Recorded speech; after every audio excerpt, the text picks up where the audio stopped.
আমার মুসলমান বন্ধুগণ, গভীর মনোযোগ। আল্লাহর পয়গম্বর, আখিরি জামানার নবী জনাবে মুহাম্মদুর রাসূলুল্লাহ সাল্লাল্লাহু আলাইহি ওয়াসাল্লাম এই দুনিয়ার জমিনে আগমন করার অনেক দিন আগে ঈসা রূহুল্লাহ জমিন থেকে আসমানে উঠে যাওয়ার অনেক দিন পরে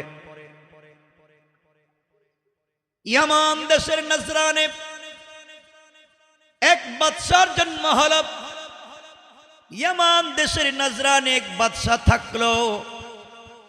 নজরানের ভিতরে ঘোষণা করে দিল, আমার দেশে কেউ কালিমার দাওয়াত দিতে পারবে না, আমার দেশে কেউ তাওহীদের দাওয়াত দিতে পারবে না, আমার দেশে কেউ রিসালাতের দাওয়াত দিতে পারবে না, আমার দেশে কেউ এক আল্লাহর কথা বলতে পারবে না। যেই ব্যক্তি আল্লাহর পক্ষে কথা বলবে, যেই ব্যক্তি তাওহীদ এবং রিসালাতের পক্ষে কথা বলবে, তার মৃত্যুদণ্ড কার্যকর করা হবে। এই ভয়ে কেউ তাওহীদের পক্ষে, রাসূলের পক্ষে কেউ পর্যন্ত কথা বলতে চায় না। এই নজরানের মানুষ, তাদের দেশে যেই বাদশা হানাফি মাযহাবের বড় ইমাম আল্লামা ইমাম আবু বকর জাসসাস রাহমাতুল্লাহি আলাইহি আহকামুল কোরআন লিল জাসসাসে এই বাদশার নাম দিয়েছেন ইউসুফ জু নওয়াজ। এই বাদশা বলতো, আমাকে খোদা বলো, নিজেকে খোদা দাবি করত। আর তার মন্ত্রী পরিষদের সকলে দেশের জনগণকে নিয়ে এই বাদশার কদমে সেজদা করত, বাদশাকে খোদা মনে করত, বাদশাকে আল্লাহ মনে করত, বাদশাকে তারা সবকিছু মনে করে বাদশার কদমে সেজদা দিত। এইভাবে তাদের দিন চলতে লাগলো। দেশের ভিতরে কেউ কালিমার কথা বলতে পারে না, তাওহীদের কথা বলতে পারে না, দ্বীনের কথা পর্যন্ত বলতে পারে না। যেই ব্যক্তি ইসলামের পক্ষে, যেই ব্যক্তি তাওহীদের পক্ষে, যেই ব্যক্তি রিসালাতের পক্ষে, যেই ব্যক্তি অন্যায়ের বিপক্ষে, সত্যের পক্ষে কথা বলে, তাকে নির্যাতন করে, নিপীড়ন করে হত্যা করা হয়। প্রয়োজন বুঝে তাকে ফাঁসি পর্যন্ত দেওয়া হয়ে যায়। আমার বন্ধুগণ, এইভাবে দিন চলতে লাগলো। দীর্ঘদিন পর্যন্ত এইভাবে চলতে লাগলো। এইভাবে একদিন, দুই দিন না, দুই যুগ পর্যন্ত চলে গেল। এক বাদশা ইসলাম বিদ্বেষী, তাওহীদ বিদ্বেষী, রাসূল বিদ্বেষী ইউসুফ জু নওয়াজ যখন ক্ষমতায় বসে গেল, জনগণের খবর রাখে না, রাষ্ট্রের কি হলো তার দেখবার প্রয়োজন নাই। যেই ব্যক্তি রাষ্ট্রের বিরুদ্ধে, সরকারের বিরুদ্ধে, এই বাদশা ইউসুফ জু নওয়াজের অন্যায়ের বিরুদ্ধে কথা বলবে, তার মৃত্যুদণ্ড। এইভাবেই যখন দিন চলতে লাগলো, দীর্ঘ 24টা বছর চলে যাওয়ার পরে বাদশার বয়স কমছে না বাড়ছে? কথা বলেন না। বাদশা বৃদ্ধ হয়ে যেতে লাগলো, বয়স হয়ে গিয়েছে, বৃদ্ধ হতে লাগলো। চিন্তা করলো, আমি যদি মরে যাই, এই দেশে দুর্নীতির বিপক্ষে কথা বলতে দেই নাই, ওই দেশে অন্যায়ের বিরুদ্ধে কথা বলতে দেই নাই, জনগণকে কথা পর্যন্ত বলতে দিলাম না, জনগণের বাক স্বাধীনতা নষ্ট বন্ধ করে দিয়েছি। এই দেশে তাওহীদের দাওয়াত বন্ধ করেছি, রিসালাতের দাওয়াতকে বন্ধ করেছি, আল্লাহর পক্ষে কথা বলার লোককে ধ্বংস করে দিয়েছি, রিসালাতের পক্ষে যারা কথা বলবে তাদেরকে হত্যা করেছি। আমি যদি মরে যাই, মরে যাওয়ার পরে কোনো ক্রমে এই তাওহীদওয়ালা, কালিমাওয়ালা, আল্লাহওয়ালা, দ্বীনওয়ালা, রাসূলওয়ালা লোকদের কাছে কোনোভাবে এই দেশের ক্ষমতা যদি চলে যায়, তাদেরকে নির্যাতন করেছি, নিপীড়ন করেছি, তাওহীদের বিপক্ষে অবস্থান নিয়েছি, রিসালাতের বিপক্ষে অবস্থান নিয়েছি। যদি নির্যাতন, নিপীড়ন করবার পরে কোনো ক্রমে তাদের কাছে ক্ষমতা চলে যায়, আমি যে আঘাত করেছি তাদের হাতে ক্ষমতা পৌঁছে গেলে আমাকে আমার পরিবার সহ ব্রাশ ফায়ার করে মারতে পারে। কোন ঠিক না? আমার কথা বুঝেননি আপনারা? আমার বন্ধুগণ, এক পর্যায়ে বাদশা চিন্তা করতে লাগলো, কোনোভাবে যদি ক্ষমতা হারাই তাহলে তো আমার অস্তিত্ব থাকবে না। বাদশা ইউসুফ জুনাওয়াজ চিন্তা করে, আমার পরে এই দেশের ক্ষমতায় থাকবে আমার ছেলে, সে মরে গেলে তার ছেলে, ও মরে গেলে তার ছেলে, এইভাবে যুগের পর যুগ, কালের পর কাল আমার পরিবার থেকে রাষ্ট্র পরিচালিত হবে, আমার পরিবার থেকে দেশ চলবে। কেউ যেন সুযোগ না পায়, এই দেশের ভিতরে কেউ যেন কথা পর্যন্ত বলতে না পারে, এই দেশের ভিতরে কেউ যেন আমার পরিবারের বিরুদ্ধে কথা পর্যন্ত বলতে না পারে। এই চিন্তা করে বাদশা তার কাজগুলা চালায়া যায়।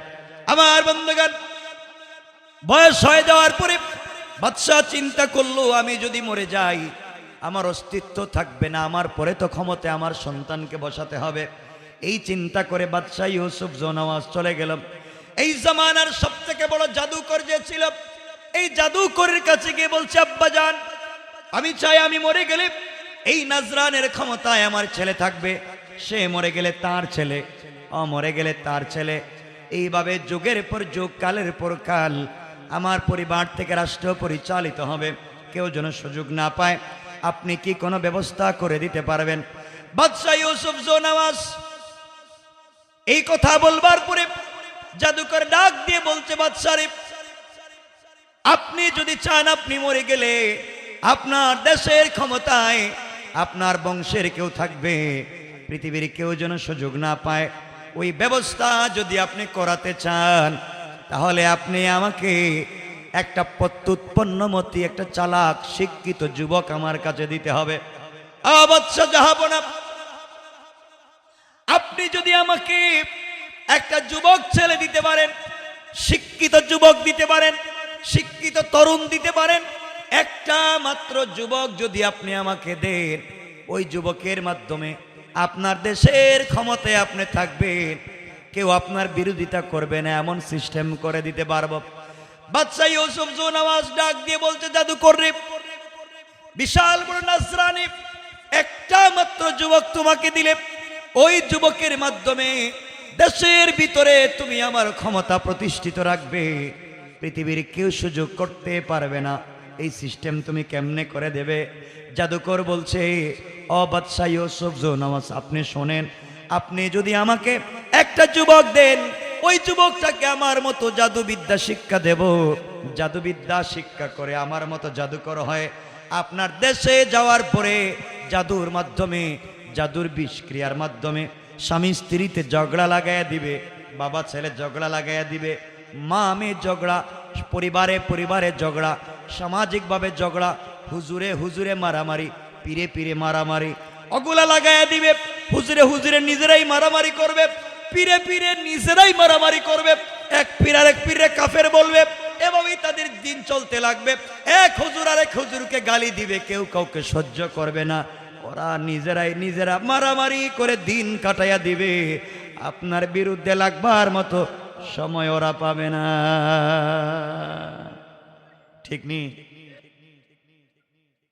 বাদশা ইউসুফ জুনাওয়াজ চিন্তা করে দেখল, একটা মাত্র যুবক যদি হয়ে যায়, এক যুবকের মাধ্যমে আমার দেশের মধ্যে ফিতনা লেগে যাবে, আর আমি আমার দেশ চালাবো, কেউ সুযোগ পাবে না। এই চিন্তা করে ইউসুফ জুনাওয়াজ নজরানে আসার পরে গোটা দেশ তালাশ করতে লাগলো, গোটা দেশ খুঁজে একটা যুবককে পেয়েছে। এই যুবকের নাম আল্লামা ওবায়দুল্লাহ সিন্দি ইনকালাবি তাফসিরে এই যুবকের নাম দিয়েছেন আব্দুল্লাহ বিন তামের, আব্দুল্লাহ বিন তামর।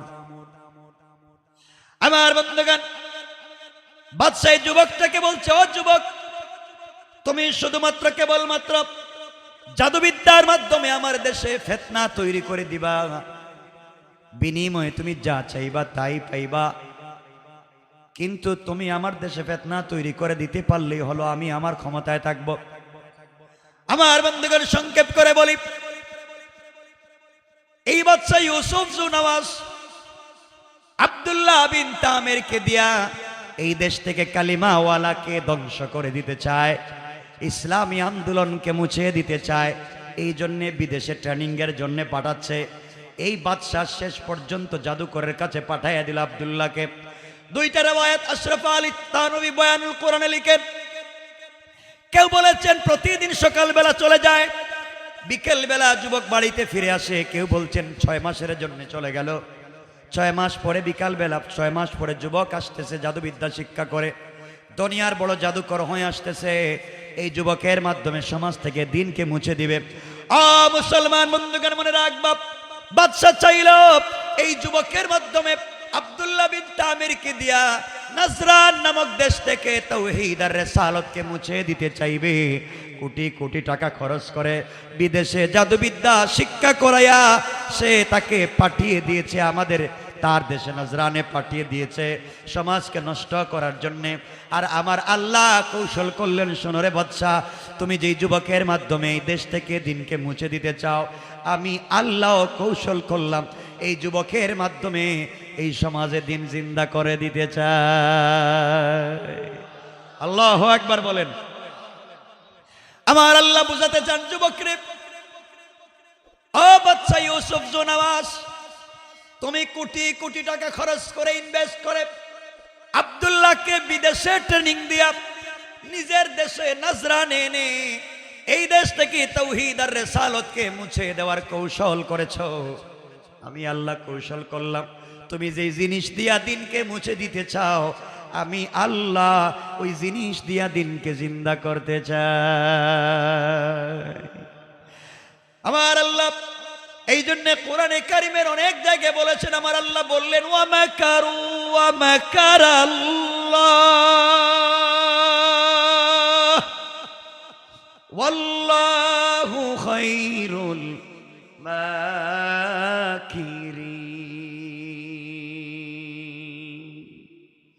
আল্লাহ রাব্বুল ইজ্জত ওয়াল জালাল বললেন, দুনিয়ার মানুষ কৌশল করে মনে করে দিনকে মুছে দিতে চায়, ওরা জানে না আমি আল্লাহর কৌশল আরো বড়।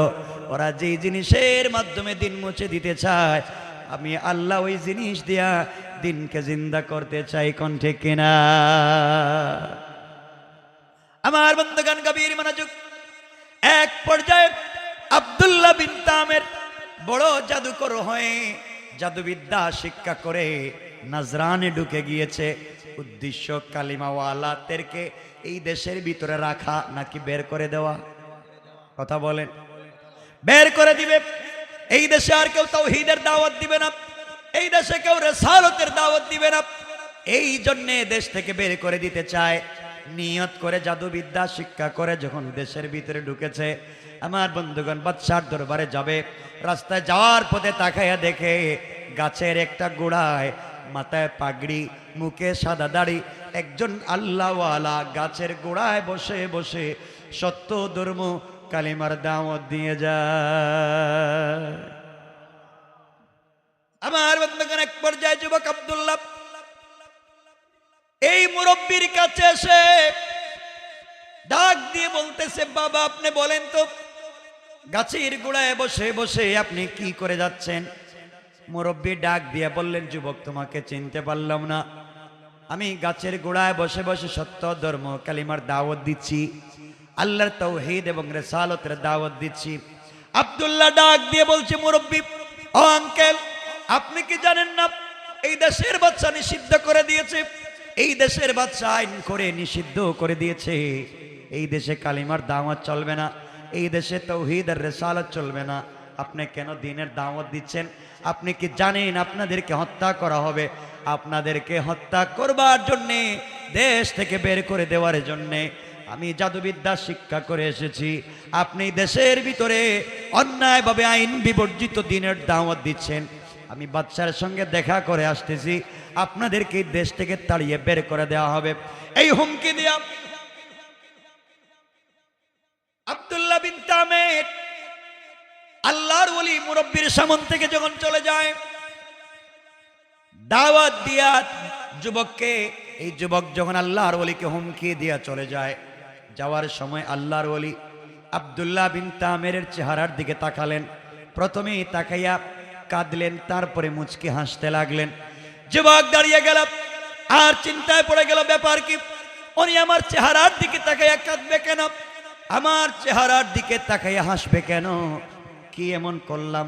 যুবক ঘুরে ফিরে আবার আসছে, এসে ডাক দিয়ে বলতেছে, মুরব্বী আপনি আমার চেহারার দিকে তাকাইয়া কাঁদলেন কেন? আমার চেহারার দিকে তাকাইয়া হাসলেন কেন? আল্লাহর ওলি আব্দুল্লাহ বিন তামিরকে জবাব দিচ্ছেন, যুবকরে দুইটা কারণে তোমার চেহারার দিকে তাকাইয়া কাঁদলাম, তোমার চেহারার দিকে তাকাইয়া হাসলাম। যুবক শোনো, আমি চিন্তা করে দেখলাম জীবনে যত মানুষ এই পর্যন্ত আমি দেখেছি, তোমার মতো এত সুন্দর চেহারার কোন যুবককে এই পর্যন্ত আমি দেখি নাই। যুবক, আল্লাহ তাআলা তোমাকে এত সুন্দর করে তৈরি করেছেন, আমি তাকাইয়া দেখলাম তুমি যদি এই মুহূর্তে মরে যাও, তুমি যদি এই মুহূর্তে কবরে চলে যাও, তুমি যদি এই মুহূর্তে দুনিয়া থেকে বিদায় নিয়ে চলে যাও, তোমার সুন্দর চেহারা সুন্দর থাকবে না। সাপ বিচ্ছু তোমার চেহারাকে নষ্ট করে ফেলবে। কবরে গেলে তোমার অস্তিত্ব থাকবে না। এর কারণ তোমার ভিতরে তাওহীদ নাই, তোমার ভিতরে রিসালাত নাই, আল্লাহর পরিচয় নাই, রাসূলের পরিচয় তোমার ভিতরে নাই। তুমি যদি এই মুহূর্তে মরে যাও, কবরে গেলে তোমার অস্তিত্ব থাকবে না। সাপ বিচ্ছু কীড়া তোমাকে ধ্বংস করে ফেলবে। এই জন্য তোমার চেহারার দিকে তাকাই আমি কাঁদলাম। তোমার মতো বুখা যুবক এই দুনিয়ার জমিনে আর দেখি নাই। তুমি কেন নিজেকে মৃত্যুর উপরে ধ্বংস করতে চাও?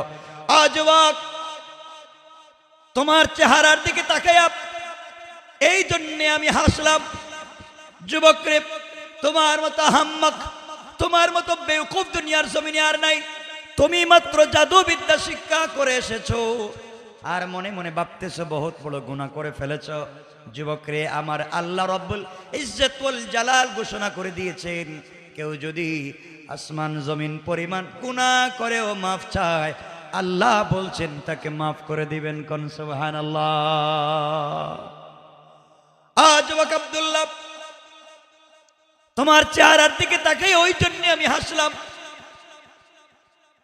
আল্লাহর কাছে তুমি যদি ক্ষমা চাও, তুমি যে অপরাধ করেছো, অন্যায় তুমি করেছো, এই মুহূর্তে তুমি যদি আল্লাহর কাছে ক্ষমা চাও, আমার বিশ্বাস আল্লাহ শুধু তোমাকে ক্ষমা করে দিবেন তা না, আল্লাহ তোমাকে ক্ষমা করে দিবেন, বিশ্ববিখ্যাত বুজুর্গ ওলি বানাইয়া দিবেন। আর কালিমা পড়লে অন্তরে তুমি স্বাদ পাইবা, কলিজায় শান্তি পাইবা, জবানে স্বাদ পাইবা, অন্তরে শান্তি পাইবা। তুমি যদি কালিমা পড়ো, আমার বিশ্বাস আল্লাহ তোমাকে ক্ষমা করে জান্নাতি বলে ফয়সালা করে দিতে আমার আল্লাহর 1 মিনিটও দেরি হবে না। পড়েন সুবহানাল্লাহ। যুবক আব্দুল্লাহ, তুমি মাত্র জাদুবিদ্যা শিক্ষা করেছো, আর কোনো বড় অপরাধ করো নাই। আমার মন বলতেছে আল্লাহ তো রহমান, আল্লাহ রহিম, আল্লাহ তোমাকে ক্ষমা করে দিবেন। তুমি আল্লাহর কাছে ক্ষমা চাও, আল্লাহ তোমাকে অবশ্যই নাজাত দিবেন। মাত্র 1-2 মিনিট ওয়াজ করলেন, 1-2 মিনিট নসিহত করলেন, এই জাদুকর বিশ্ববিখ্যাত জাদুকর একটা যুবককে বুঝালেন। যুবক ডাক দিয়ে বলতেছে, বুজুর্গ আল্লাহর ওলি, আমি যদি তওবা করি, এই মুহূর্তে কালিমা পড়ে মুসলমান হয়ে যাই, সত্যি কি আমার গুনাহ মাফ হয়ে যাবে? আমি কি আল্লাহর বুজুর্গ হতে পারবো, ওলি হতে পারবো? আর আমি কি জবানে স্বাদ এবং অন্তরে শান্তি পাব? আল্লাহর ওলি বললেন, যুবক রে, তুমি শুধু জবানে স্বাদ আর অন্তরে শান্তি তুমি পাবা তা না, আমার বিশ্বাস আল্লাহর সঙ্গে তোমার এমন একটা সম্পর্ক হয়ে যেতে পারে, তুমি দুনিয়ার জমিনে যা চাইবা, চাইতে দেরি হবে, আল্লাহ তোমাকে দিতে দেরি হবে না। পড়েন সুবহানাল্লাহ। আল্লাহর ওলি 1-2 মিনিট কথা বললেন। যে যুবকটাকে বাদশা টাকার বিনিময়ে পাঠিয়েছে ধ্বংস করার জন্য, আল্লাহর ওলি 1-2 মিনিট কথা বলবার কারণে যুবকের মন চেঞ্জ হয়ে গেল। যুবক বলতেছে, হুজুর দেরি করা যায় না, এই মুহূর্তে আপনি চাইলে আমাকে কালিমা পড়াইয়া মুসলমান বানাইয়া দেন। কোন সুবহানাল্লাহ। আল্লাহর ওলি দাঁড়িয়ে গেলেন, যুবকটাকে কালিমা পড়িয়ে দিলেন। যুবক মুসলমান হয়ে গিয়েছে। আল্লাহর ওলি বলতে লাগলেন, মুরব্বী বলতে লাগলেন, যুবক রে, আমার বিশ্বাস কালিমা যেহেতু পড়েছ, আল্লাহ তোমার পিছনের জিন্দেগির গুনাহগুলোকে মাফ করে দিয়েছেন, আল্লাহ তোমাকে অবশ্যই বুজুর্গ ওলি বানাবেন। যুবক ডাক দিয়ে বলছে, হুজুর আপনি বললেন কালিমা পড়লে জবানে স্বাদ পাওয়া যায়, অন্তরে শান্তি পাওয়া যায়, আমি তো কালিমা পড়লাম কিন্তু স্বাদ তো পাই না। আল্লাহর ওলি বললেন, যুবক রে, তুমি কালিমা পড়েছো ঠিকই, কিন্তু কালিমার অর্ধেক পড়েছো, অর্ধেক বাকি আছে। আল্লাহর ওলি কালিমার বাকি অর্ধেক কি?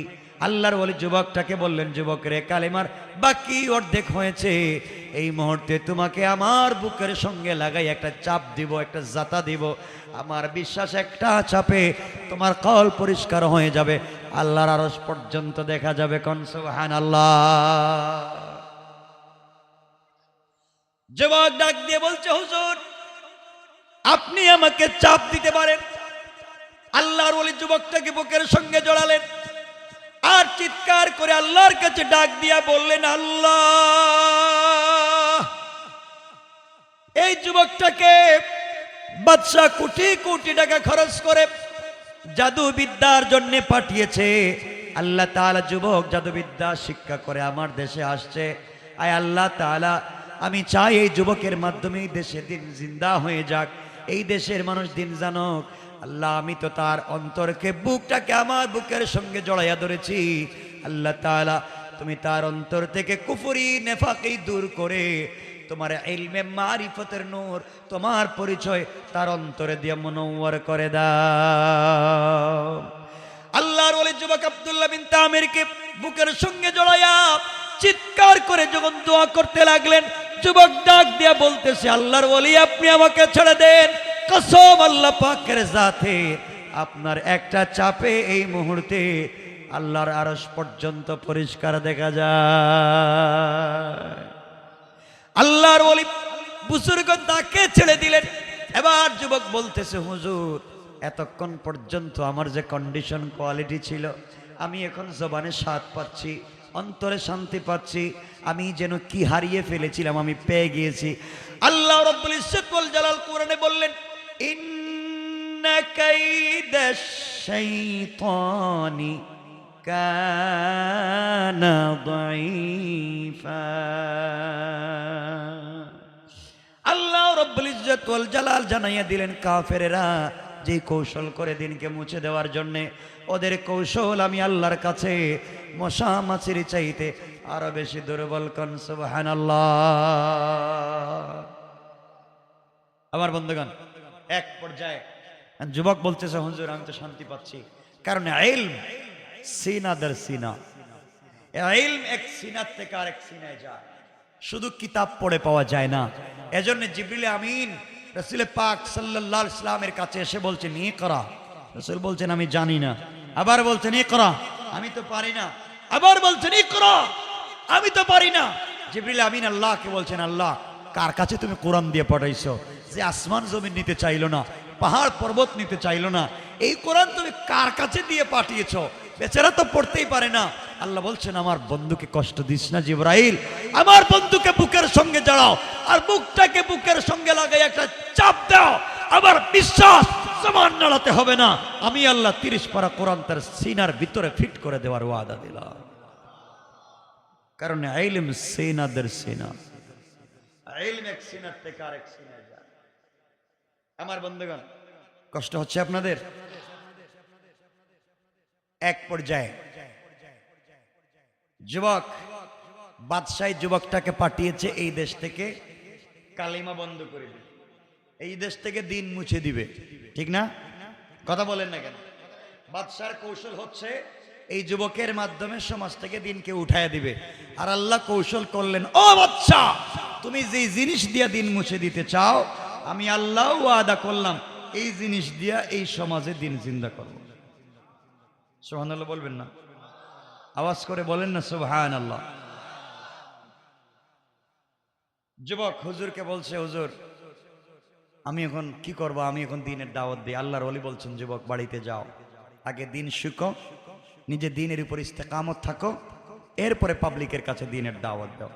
আমার বন্ধুগণ, যুবক এত দিনে বড় জাদুকর হয়ে আসছে, কয়েক মিনিট একজন বুজুর্গ আলেমের সংস্পর্শে থাকবার কারণে তার সব চেঞ্জ হয়ে গেল। যুবক এখন কালিমাওয়ালা, যুবক এখন জাদুকর না। চলে যাচ্ছে নিজের বাড়িতে, যাওয়ার পথে দুটা রেওয়ায়াত, রাস্তায় যাওয়ার পরে আমি একটা রেওয়ায়াতই বলছি, যেটা তারিখে ইবনে জারির তাবারিতে লিখছে। যাওয়ার সময় যুবক রাস্তায় গিয়ে দেখে রাস্তার দুই পাশে শত শত পাবলিক দাঁড়ায় আছে। রাস্তার দুই পার্শ্বে শত শত পাবলিক দাঁড়ায় আছে, রাস্তার মধ্যখানে বিশাল বড় একটা বাঘ রাস্তার মধ্যখানে দাঁড়িয়ে আছে। পাবলিক রাস্তা পার হতে পারতেছে না, কারণ পার হতে গেলেই বাঘ আক্রমণ করবে, আঘাত করবে। এই ভয়ে মানুষ রাস্তা পার হচ্ছে না, দাঁড়িয়ে আছে দুই পার্শ্বে। যুবক আস্তে আস্তে পাবলিকের কাছে গিয়ে জিজ্ঞেস করে, আপনারা এখানে কি করতেছেন? আপনারা এখানে কি করেন? সকল মানুষ জবাব দিচ্ছে, যুবক রে, আমরা দাঁড়িয়ে আছি বাঘের ভয়ে, রাস্তা পার হতে পারতেছি না, যদি যাই তাহলে বাঘ আমাদেরকে আক্রমণ করবে, খেয়ে ফেলবে, এই জন্য আমরা রাস্তা পার হতে পারতেছি না, দাঁড়িয়ে আছি। যুবক চিন্তা করলো, আব্দুল্লাহ বিন তামের, আমি তো এই মাত্র কালিমা পড়ে আসছি। কি পড়ে? এই মাত্র কালিমা পড়ে আসছি, তাহলে একটা পরীক্ষা হয়ে যাক। এতক্ষণ তো জাদুবিদ্যা শিক্ষা করলাম, আর এই মাত্র কালিমা পড়ে আসলাম, তাহলে একটা পরীক্ষা হয়ে যাক, দেখি আল্লাহর কালিমার পাওয়ার বেশি না বাঘের শক্তি বেশি। সুবহানাল্লাহ বললেন না? এই চিন্তা করে যুবক আস্তে আস্তে করে বাঘের কাছে গেছে। বাঘের কাছে গিয়ে এক হাত দিয়ে এইভাবে বাঘের কান ধরছে, কান। সুবহানাল্লাহ বলবেন না? আপনাদের আওয়াজে মনে হচ্ছে সুবর্ণচরের মানুষ মনে হয় বাঘ পালতেছে দুই চারটা করে নাকি। এক হাত দিয়ে বাঘের কান ধরছে, আর আরেক হাত দিয়ে বাঘের গালে আচ্ছা মতো একটা থাপ্পড় মেরে দিচ্ছে। ডাক দিয়ে বলছে, এই বাঘ, আল্লাহ তোকে তৈরি করেছেন বন জঙ্গলে থাকবার জন্য, তুই রাস্তাঘাটে পাবলিকের ডিস্টার্ব করস কেন? তুই কি আমাকে চিনিস না? আমি কে? আমি একজন কালিমাওয়ালা আল্লাহর গোলাম। আল্লাহু আকবার বলেন, আল্লাহু আকবার। ওখানে গিয়ে চিৎকার করে বলতেছে, আমি কালিমাওয়ালা আল্লাহর গোলাম। আপনারা কি মনে করেন বাঘের কাছে গিয়ে নিজের পরিচয় দেন? আপনারা রাস্তাঘাটে পরিচয় দেন না? রাত 2টা হয়ে গেলে হুজুররা যখন রাস্তা দিয়ে যায়, টাকা পয়সা নিয়ে মানুষও যখন রাস্তা দিয়ে যায়, আপনারা রাস্তায় দাঁড়ায়, এখন এই দাঁড়ান, চিনেন আমার আমি কে? ঠিক না? যা আছে সব দেন। এই তো এই পরিচয় আপনাদের, যা আছে দেন। আর যুবক পরিচয় দিচ্ছে, আমাকে চিনো, আমি কে? কালিমাওয়ালা, কালিমা পড়ে আসছি। তোমার সাহস কম না, আমার সামনে দাঁড়িয়ে আছো। বলতে দেরি হয়েছে। আশরাফ আলী থানভী লিখেন, সাথে সাথে বাঘটা মাথাটা নোয়াইয়া কানটা নাড়াইয়া জঙ্গলে যাইতে 1 মিনিটও দেরি করে নাই। সুবহানাল্লাহ তো আসতে বললেন। পাবলিক মনে করছে পাইছি এবার। যেই যুবকের কথা বাঘ শুনে এ পিরুইব না তুই বকেটা, মানুষ তার কাছে তেল নিয়ে পানি নিয়ে লাইন ধরছে। আসলে তো হ্যাঁ তো এই লাইনের লোক না। কথা বলেন না কেন? কিরে আমার কাছে এগুলো নিয়ে আসে কেন? আমি তো এই কাজের কাজই না। মানুষ আসে, কারো চোখ নাই, যুবক চৌকে হাত দে, ভালো হয়ে যায় না। সুবহানাল্লাহ, এটা আগামী বছর কেমন? জোরে পড়েন সুবহানাল্লাহ, জোরে পড়েন।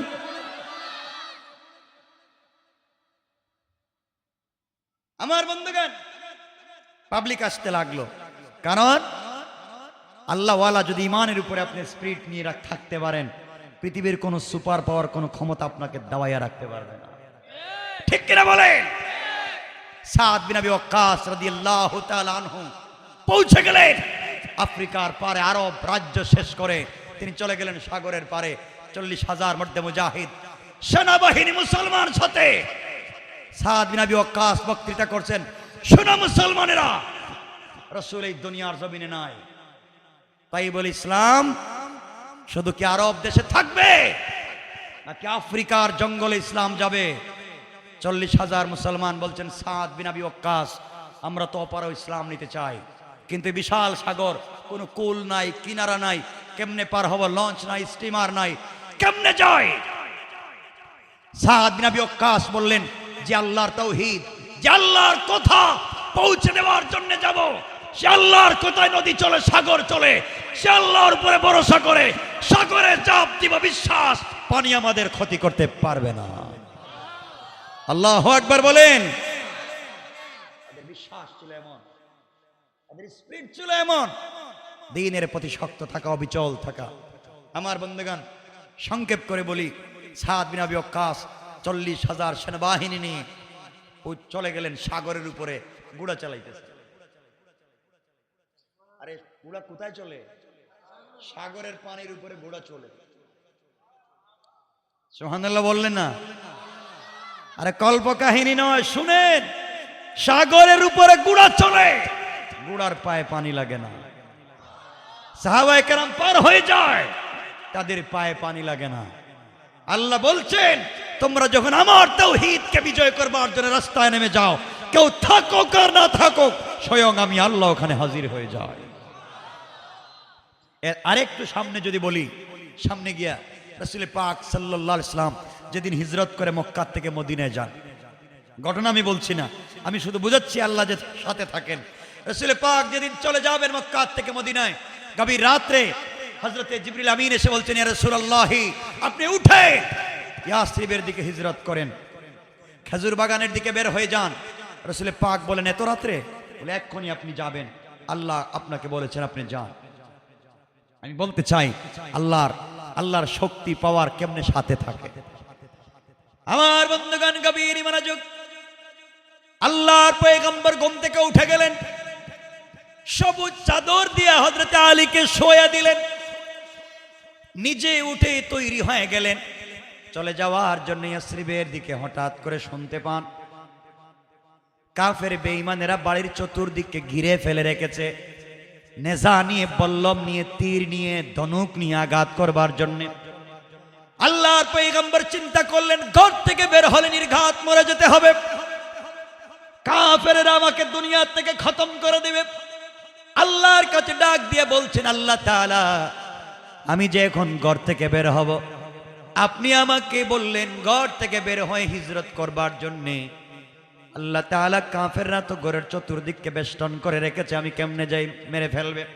আল্লাহ বললেন, বন্ধুরে, তোমার কাজ হলো আমি আল্লাহর উপরে ভরসা করে আমার নাম নিয়ে আমার পথে ঘর থেকে বের হয়ে যাওয়া, আর আমি আল্লাহর কাজ হলো তোমাকে সুস্থ রেখে মদিনা পর্যন্ত পৌঁছে দেওয়া। আল্লাহ রাসূল বলছেন, আল্লাহ তাআলা, আপনি তো বলেছেন আমি ঘর থেকে বের হবে, ঠিকই মানি আপনার কথা, কিন্তু ভয় হয় ঘর থেকে বের হলে আঘাত করতে পারে। আল্লাহ বললেন, কি চাও? আল্লাহ তাআলা, তাদেরকে প্রতিরোধ করবার মতো কি আমি কিছু করতে পারি? আল্লাহ বললেন, বন্ধু একটা কাজ করো, তাহলে হাতের মধ্যে কিছু কঙ্কর নেও, হাতের মধ্যে বালি নেও, হাতের মধ্যে পাথর নেও, ওগুলা নিয়ে আঘাত করো, তুমি শুধু নিক্ষেপ করো, কেউ তোমাকে দেখতে পারবে না, তুমি চলে যাইবে।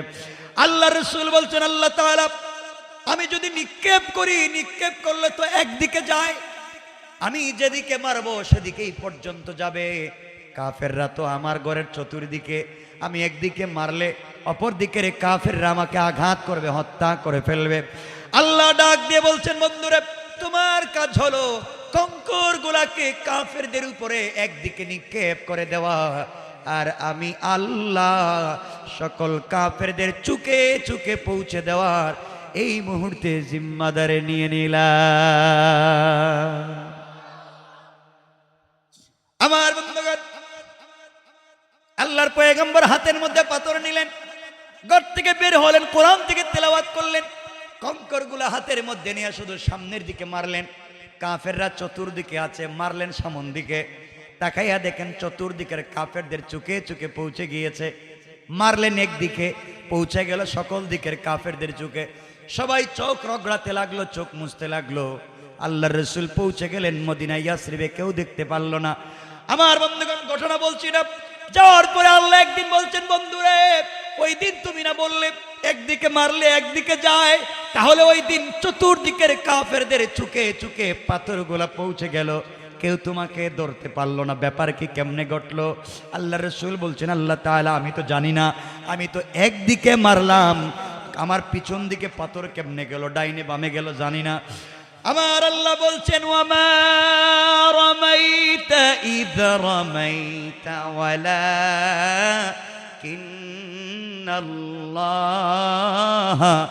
রামা।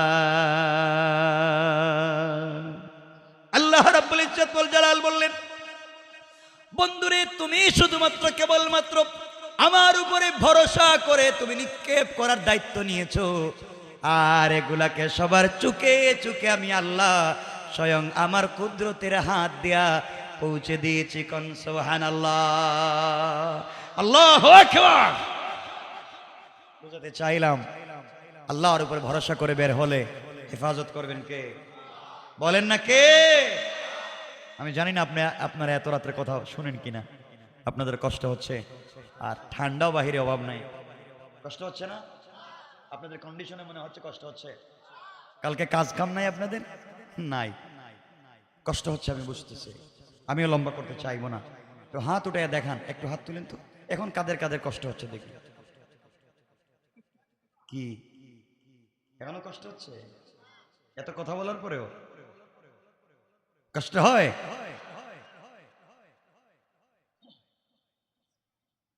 আমার বন্ধুগণ, 12টা হয়ে যাচ্ছে কাছাকাছি, খেলাফে সুন্নাহ 12টার পরে কথা বলা, তাও আমি কিছু বলছি, কিন্তু আপনারা বসে আছেন আলহামদুলিল্লাহ। যদি 1-2 জন উঠেন, 1-2 জন, আমি সাথে সাথে কথা রেখে দেব।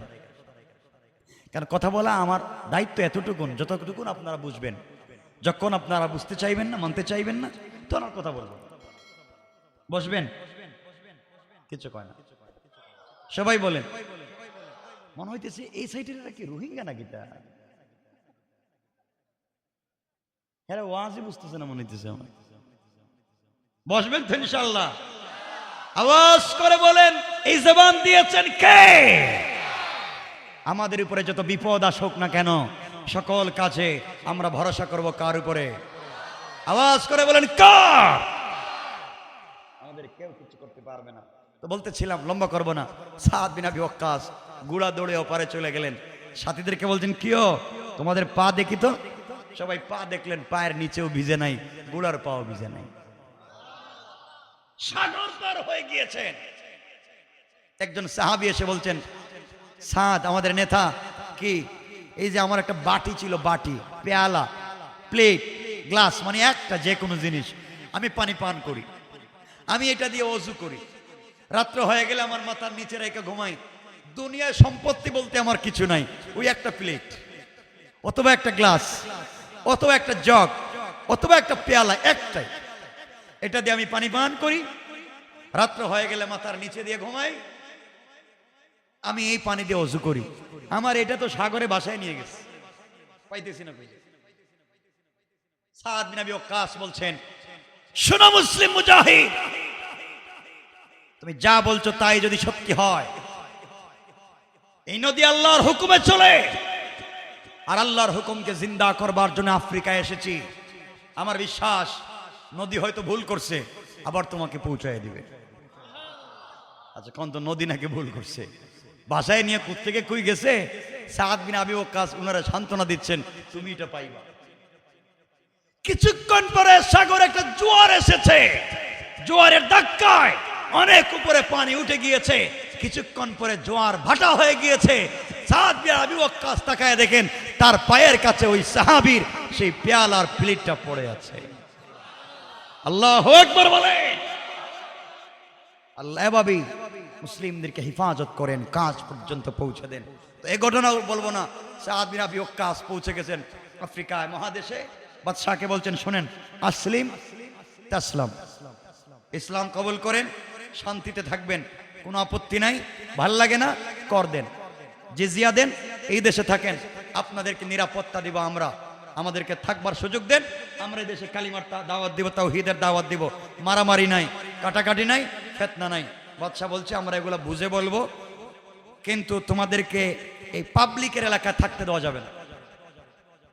আরব লোক তো, থাকতে দেওয়া যাবে না। কেন? আমরা কোথায় যাব তাহলে? আপনার এই এলাকা ছেড়ে দেন, পাবলিক প্লেস ছেড়ে দেন। তাহলে আমরা রাত্রে থাকবো কোথায়? আপনার যেখানে ভালো লাগে সেখানেই যান, আমার দেশে থাকতে পারবেন না, আর থাকলে আপনাদেরকে গুলি করা হবে। সাদ বিন আবি ওয়াক্কাস বলেন, পাগল, নদীর উপর দিয়ে এলাম, সাগরের উপর দিয়ে পানি লাগলো না পায়ে, এই আল্লাহ তো এখনো আছেন না? নাই মনে হইতেছে আছেন, এখনো আছেন। আবু জেহেল নাম শুনছিলেন কোনদিন? আবু জেহেল এর নামই জানেন আপনার? ওর নাম আবুল হেকাম। এর নাম আবুল হেকাম না, এটাও উপাধি। এর নাম হচ্ছে উমর। এর নাম কি? আমর। তার বাবার নাম হচ্ছে হিসাম, তার নাম অমর।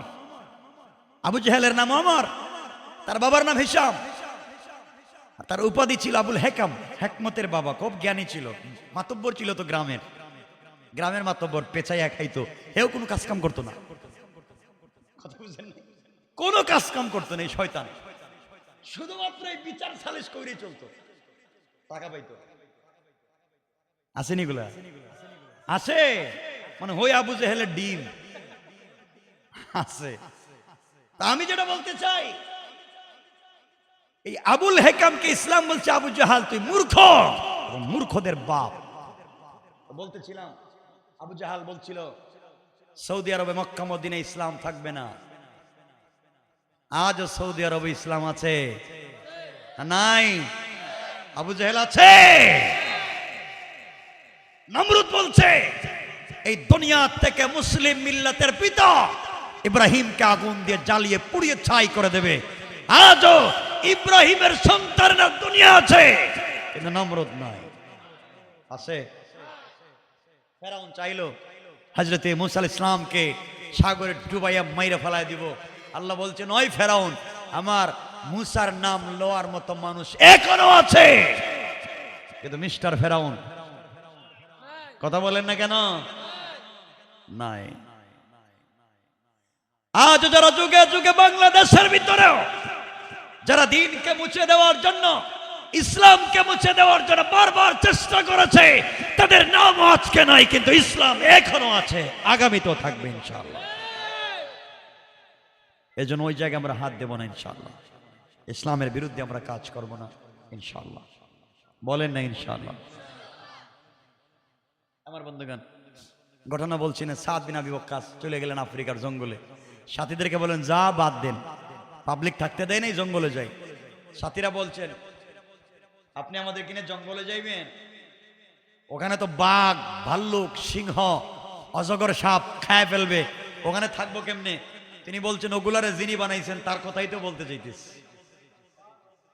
সাদ বিন আবি ওয়াক্কাস জঙ্গলে পৌঁছে গেলেন, লম্বা বক্তৃতা করছেন, প্রায় 2 পৃষ্ঠার মতো আরবি বক্তৃতা করলেন হযরতে সাদ। জঙ্গলে পৌঁছে গেলেন, হাতের লাঠি দিয়ে দাগ দিলেন। জঙ্গলের ভিতরে, আফ্রিকার জঙ্গল, দাগ দিয়া দাগের ভিতরে সবাই নিয়ে ঢুকছেন। ঢুকে তিনি বলতেছেন জঙ্গলকে লক্ষ্য করে, জঙ্গলের হিংস্র প্রাণী, এ জঙ্গলের হিংস্র প্রাণী শোনো, নাহনু আসহাব রাসূলুল্লাহ সাল্লাল্লাহু আলাইহি ওয়াসাল্লাম, আমরা রাসূলের সাথী বন্ধু, আমরা এদেশে এসেছি তাওহীদের দাওয়াত দিতে, রিসালাতের দাওয়াত দিতে, আমাদেরকে পাবলিক দেশে থাকতে দেয় নাই, আমরা জঙ্গলে আসছি। শোনো, এখানে সাপ, অজগর, ভাল্লুক, সিংহ, বাঘ যারা আছো, তোমাদেরকে 24 ঘন্টার সময় দেওয়া হলো, এই জঙ্গল ছেড়ে অন্য জায়গায় চলে যাও। আল্লাহু আকবার বললেন না? আফ্রিকার মানুষ কয় আমরা জীবনে কত পাগল দেখছি, এমন পাগল তোর দেখিনি। পাগলের তো একটা কোয়ালিটি থাকা দরকার, জঙ্গলে গিয়া বাঘের সামনে ওয়াজ করে, ওরা হাসতেছে। হযরতে সাদ বিন আবি ওয়াক্কাস তরবারি খুললেন আর বলেন দেখো আমার তরবারি, 24 ঘন্টার ভিতরে যদি জঙ্গল খালি করে না দেও, তোমাদের যাকে যেখানে পাওয়া যাবে তরবারি দিয়ে খতম করা হবে। 24 ঘন্টার আলটিমেটাম দিয়া বক্তৃতা শেষ করেছেন। 2-3 মিনিট পরে দেখা যায় বাঘের রাস্তায় বাঘ, সিংহর রাস্তায় সিংহ, অজগরের রাস্তায় অজগর, যার যার ডিম বাচ্চা মুখে নিয়া 24 ঘন্টা নয় 9 ঘন্টার ভিতরে জঙ্গল খালি করে চলে গিয়েছে। আল্লাহু আকবার বলে। এটার নামই তো দিন, আল্লাহর প্রতি ভরসা, আল্লাহর প্রতি বিশ্বাস। আফ্রিকার পাবলিক দেখলো খাইছে, এবার জঙ্গল থেকে বাঘ ভাল্লুক যাইতেছে, আমরাও মনে বাঁচতে পারতাম না। সকালে এসে কো স্যার কোনো মারার দরকার নাই, আপনি যা চাইবেন তাই করতে রাজি। আল্লাহু আকবার বলবেন না? দিন এভাবেই পৌঁছে যায়, এভাবেই পৌঁছে যায়। তো বলতেছিলাম এই আব্দুল্লাহ এভাবেই আল্লাহর পরিচয় দিয়েছে বাঘের সামনে। এখন বাড়িতে গেছে, পাবলিক তেল নিয়ে যায়, পানি নিয়ে যায়। আব্দুল্লাহ এই কাজের কাজই তো আমি না, যদি মানুষ তেল নিয়ে পানি নিয়ে আসে, ল্যাংরা, লুলা, দেড় বেটারি, হাত নাই, পাও নাই, চোখ নাই, দেখে না, যে যে সমস্যা নিয়ে আসে হাত দিলেই ভালো হয়ে যায়। বাবা একটু সুবহানাল্লাহ কম। যুবক চিন্তা করলো না না না, এভাবে যদি মানুষ আসে তাহলে তো সবাই শুধু তেল পানি নিয়ে ব্যস্ত। আমার কাজ তো দিন জিন্দা করা। বাদশাহ আমার টাকা দিয়ে জাদুবিদ্যা শিখাইছে, আর আমি এখন টার্গেট করলাম যেই সংসদ থেকে আইন করে এই দেশ থেকে ইসলাম মুছে দেওয়ার চেষ্টা করার জন্য আমাকে জাদুবিদ্যা শিক্ষা করতে দিল, আমি এই সংসদ পর্যন্ত কালিমা পৌঁছাইয়ে দেব। আল্লাহু আকবার বলেন। দেখেন কেমনে দিন পৌঁছে যায়। আমার বন্ধুগণ, যুবকের এই কথা গোটা দেশে ছড়িয়ে পড়ল। আমাদের দেশের ভিতরে একটা যুবক আছে, তার কাছে গেলে সকল সমস্যার সমাধান হয়ে যায়। এমন সময় বাদশাহ ইউসুফ জুনাওয়াসের অর্থমন্ত্রী যিনি ছিলেন, তার চোখ ছিল অন্ধ, কানা ছিলেন, কিন্তু জ্ঞানী থাকবার কারণে, মেধা থাকবার কারণে বাদশাহ তাকে মন্ত্রণালয়ে জায়গা দিলেন। তিনি যখন জানতে পারলেন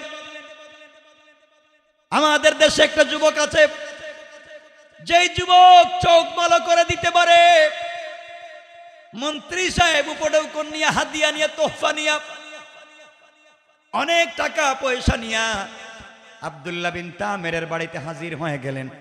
আর ডেকে বললেন, যুবক তোমাকে চিনি না, শুনেছি তুমি নাকি চোখ ভালো করে দাও। আব্দুল্লাহ তো তাকায় দেখতেছে, অর্থমন্ত্রীরে তো আমি চিনি, কেন আসছেন আমার বাড়িতে? বাবা তুমি নাকি মানুষের চোখ দিতে পারো, আমার জীবনে চোখে তো কিছুই দেখতে পাই না, তুমি যদি আমার চোখটা ফিরিয়ে দাও, বিনিময়ে যে হাদিয়া তোহফা আনছি সব তোমার। আব্দুল্লাহ ডেকে বলছে, মন্ত্রী সাহেব চোখ তো আমি ফিরিয়ে দিতে পারি না, চোখের আলো ফিরিয়ে দিতে পারেন আমার আল্লাহ। মন্ত্রী আশ্চর্য হয়ে গেল, আর ডাক দিয়া বললেন, যুবক রে, ও যুবক তুমি বলো আমাদের রবকে, আমাদের আল্লাহকে, আমাদের খুদা তো ইউসুফ জুনাওয়াস, তুমি আবার কোন রবের কথা বলো? আব্দুল্লাহ বলতেছে, ইউসুফ জুনাওয়াস খুদা নয়, ইউসুফ জুনাওয়াস আস্তা বেহুদা। কথা কন নাকি? ইউসুফ জুনাওয়াস যদি খুদা হবে, ইউসুফ জুনাওয়াস যদি খুদা হবে, তাহলে দেশের এই অবস্থা কেন? আমি ইউসুফ জুনাওয়াসকে মানি না। মন্ত্রী ডাক দিয়ে বলছেন, ও যুবক, আমরা একটা যুবক যার নাম আব্দুল্লাহ, জাদুবিদ্যার জন্য কয়েক হাজার কোটি টাকা দিয়ে তাকে পাঠিয়েছি, ওই যুবক আসলে তোমাদেরকে সাইজ করবে। আব্দুল্লাহ বলতেছে, যে যুবককে টাকা দিয়ে পাঠাইছেন হেই যুবক আমি আব্দুল্লাহ। আল্লাহু আকবার। মন্ত্রী কো, তুমি এই যুবক? তাহলে একটা কার পিছনে টাকা খরচ করলাম?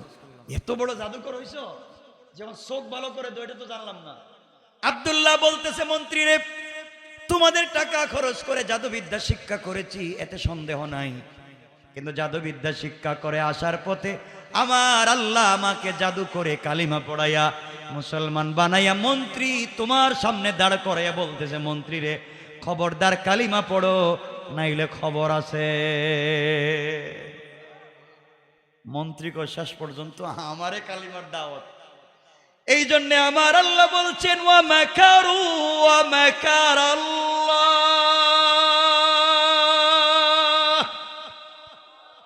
ওয়াল্লাহু খায়রুল মাকিরিন।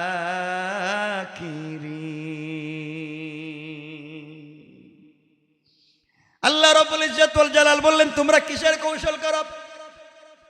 এবার মন্ত্রী বলছে, ও আব্দুল্লাহ, তুমি কি ইউসুফ জুনাওয়াসকে খোদা মানো না? কয়, না মানি না। ইউসুফ জুনাওয়াস যদি খোদা হবে, তাহলে দেশ রক্ষার জন্য আমারে জাদুবিদ্যার জন্য পাঠাইছে কেন? নিজে কেন নিজের দেশ রক্ষা করতে পারে না?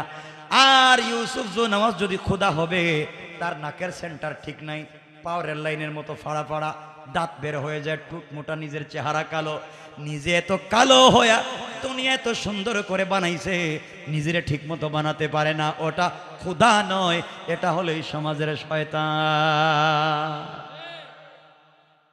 মন্ত্রী দেখতেছে তো সব উল্টো হয়ে গেছে, টাকা দিলাম, পয়সা দিলাম, এখন দেখতেছি উল্টা আমাদেরকে ওয়াজ করতেছে। মন্ত্রীকে, আব্দুল্লাহ তাইলে কি করতে হবে বাবা কত?